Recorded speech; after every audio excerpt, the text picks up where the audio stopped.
How to turn off Roblox two-step verification. Hello everybody and welcome back to our channel. So let's get started without any further ado. For that, first of all, you want to go ahead and simply open up your Roblox application in your mobile device.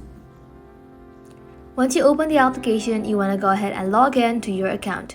Once logged in, this is the interface you'll see on your screen. From your screen, you want to go ahead and tap on the more icon at the bottom right corner. And inside here, scroll below, then tap on settings right over here. Inside settings, you want to go ahead and tap on security. And then inside security, you'll then be able to find two-step verification. As you can see, my two-step verification, which is an email, is turned on. If you would like to turn it off, you want to go ahead and toggle off this button. And then tap on confirm. And just like so, simply enter the 6-digit code that is sent to you on your email. And then tap on verify. And just like that, as you can see that the two-step verification in Roblox is now turned off. Well, that is how you can do it, guys. Thank you all for watching the video till the very end and stay tuned until our next upload.